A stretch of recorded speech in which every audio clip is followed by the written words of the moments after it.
네, 할렐루야. 7월 11일 목요일 짱목과 말씀 수다의 시간입니다. 오늘 주시는 말씀은 사도행전 2장 43절부터 47절의 말씀인데요. 굉장히 유명한 그런 말씀입니다. 말씀을 보시겠습니다. 사람마다 두려워하는데 사도들로 말미암아 기사와 표적이 많이 나타나니 믿는 사람이 다 함께 있어 모든 물건을 서로 통용하고 또 재산과 소유를 팔아 각 사람의 필요를 따라 나눠주며 날마다 마음을 같이하여 성전에 모이기를 힘쓰고 집에서 떡을 떼며 기쁨과 순전한 마음으로 음식을 먹고 하나님을 찬미하며 또 온 백성에게 칭송을 받으니 주께서 구원받는 사람을 날마다 더하게 하시니라. 예, 오순절 성령 사건의 베드로 설교, 그리고 초대교회가 만들어지고 이 예루살렘 교회가 완벽하게 이제 시작되는 그런 모습을 보이게 됩니다. 그러면 교회가, 초대교회가 가지고 있었던 특징은 뭐고, 우리가 지금 다니고 있는 교회가 어떻게 돼야지 본질적인 교회일까? 초대교회를 생각을 해보게 되면 이제 그 어떤 본질을 알 수가 있잖아요. 바로 그것이 이제 오늘 본문에 나와 있는 그런 내용의 말씀입니다. 이 초대교회를 보면 사도로 말미암아 기사와 표적이 많이 일어났다라고 말씀을 하고 있어요. 교회 초반에 교회가 교회되게 하기 위해서 하나님은 사도들을 통해서 정말 많은 이적을 행하게 했다는 것을 보여주고 있습니다. 실제로 한국도 초대교회 이 처음 교회를 세울 때에 상당한 많은 표적과 기적이 일어났고 지금도 일어나죠. 그리고 제 개인도 처음 예수를 믿게 되었을 때에 이성적으로 믿어진 게 아니고 표적과 기사를 가지고 믿게 되었습니다. 많은 분들이 표적과 기사를 통해서 예수님을 믿는 출발점이 될 수도 있었어요. 그게 이제 하나님의 방식 중에 하나였어요. 왜냐하면 우리는 이성적으로 처음에 믿는 것은 굉장히 어렵습니다. 그리고 이성적인 사람들은 뜨겁지가 않아요. 그렇기 때문에 표적과 기적에 대한 경험을 사도를 통해서 하게 되었다. 그러면서 사람들은 그걸 통해서 막 은혜를 받은 게 아니라 두려웠다는 거예요. 하나님의 어떤 임재를 경험하면 두렵다는 겁니다. 저도 제가 이건 지난번에도 얘기를 했는데 제가 언제 인생에서 가장 두려웠냐면 하나님을 이렇게 만나겠구나. 그게 이제 브릭스달이라고 하는 빙하였어요. 노르웨이에. 백야가 있었을 때인데 밤 11시 넘어서 이제 어떤 목사님하고 가게 되었는데 그냥 생각지 못하고 그냥 빙하 뭐 백야니까 보러 쓱 갔는데 빙하 앞에 섰는데 여기서부터 꼭대기까지 안 보이는 거예요. 얼음산이.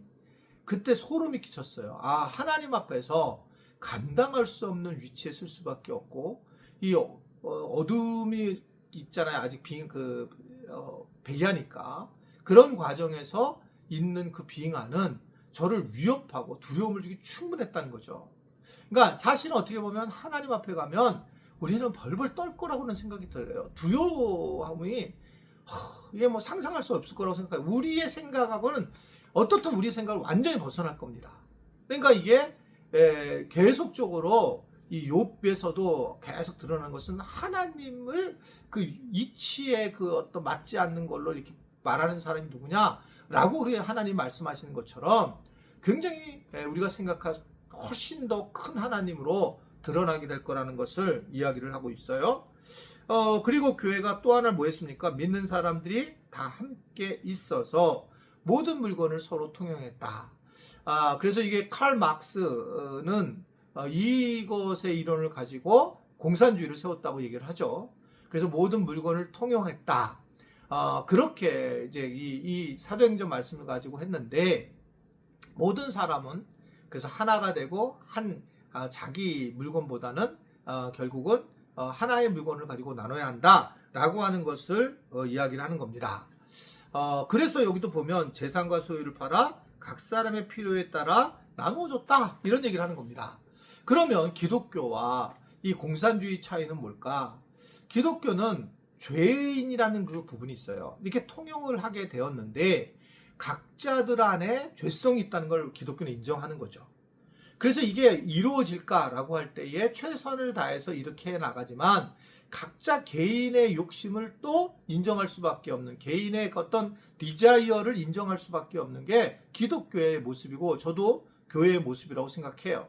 그러니까 각자 개인이 가지고 있는 것들이 각각 다르고 그걸 똑같이 했을 때에 분명히 안 하는 사람도 있을 거고 이런 부분에서 계속 공동체는 무너질 수밖에 없으니 근본적으로 제가 아까 얘기했잖아요. 10의 1조라는 것이 가장 합당한 이러한 대안이 아닌가라는 생각을 하게 되고 더 돈이 많은 분은 그것을 더 많이 공동체에다가 헌금을 하고 성교 헌금을 하든지 뭘 해주시는 게 그것이 가장 바람직하다라고 하는 걸 생각하는 겁니다. 왜냐하면 개인적으로 열심히 해서 돈 버는 분도 계실 텐데 어떤 사람은 안 할 수도 있잖아요. 열심히요. 그런 사람이 똑같이 공용화돼서 가질 수는 없다. 이렇게 이제 생각할 수 있는 거죠.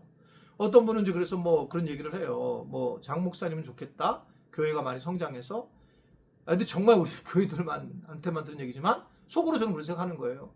그분들은 아파트 다 미리 준비해 놓고 그리고 교회에 그냥 상가에서 시작을 하고 교회가 부흥되든 말든 그냥 그리고 노회나 노회에서 보조를 받고 이런 분이 상당히 많았어요. 다는 아니지만. 근데 어떻든 간에 그 대가 지불을 하지 않는 분들이 많은데 그렇게 나중에 와서 이렇게 얘기하는 것에 대해서 저도 굉장히 어떻게 생각하면 못마땅하게 생각하죠. 그렇게 노력하고 애쓴 사람들, 그런 분들은 뭔가 그래도 교회가 성장하지만 그렇지 못하고 자기 것을 챙기는 분들은 결국은 그렇지 못하는 모습을 저도 이 마지막에 오면서 자꾸 보게 되는 겁니다. 그러니까 여러 가지 이런 문제가 생겼는데 어떻든 간에 그래서 그렇게 나눔에 대한 부분은 정리할 수 있고 그 다음에 마음을 같이하여 성전에 모이기를 힘써라. 마음을 같이하여 성전에 모여야 됩니다. 모여야지만 교회예요. 그리고 그 다음에 흩어지는 거예요. 우리 교회가 모이는 걸 강조를 잘 안 하는데 이것은 흩어짐에 대한 강조하기 위한 거였고 생활선교사. 그러나 모이는 것이 우선입니다. 기본은 모이는 겁니다. 내가 은혜를 받지 못하고 세상에 나가면 우리는 그냥 마귀의 밥밖에 안 돼요. 모여야 된다는 겁니다. 그 성전에 모이기를 힘쓰고 그리고 집에서 떡을 떼며 기쁨과 순전한 마음으로 음식을 먹고 이거는 먹으면서 소그룹 순모임을 하는 거예요. 가정에서 순모임을 하고 소그룹 모임을 하면서 서로 깊이 하나님의 말씀을 나누게 되고 그 다음에 하나님을 찬미하며 온 백성에게 칭송을 받느니 주께서 구원받는 사람을 더하게 하시라. 너무 기가 막히죠. 이러한 것들이 하나님을 찬미하는 것이고 우리끼리 잘 지내고 우리끼리 사랑하고 우리끼리 서로 이해하고 이런 것들이 결국 하나님을 영광을 돌리는 일이고 이것에 대해서 온 백성들이 다른 세상 사람들이 칭송을 하게 되고 그러다 보니까 예수님을 믿는 사람들이 더하더라. 아멘이세요? 저는 이게 우리 교회의 전도하는 방식이고 우리 교회 교회론이에요. 아무리 생각해도 바른 것 같습니다. 아니에요? 어떻든 그렇습니다. 저는 마음에. 그래서 굉장히 이런 말씀을 전할 때마다 기쁜 마음이 있는 게 성경에 있는 말씀이다. 이렇게 생각을 하고 있는 겁니다. 뭐 동조할지 안 할지 모르지만 좋은 교회 다니시는 겁니다. 한번 저를 따라할까요? 따라하세요. 좋은 교회 다니고 있습니다. 네.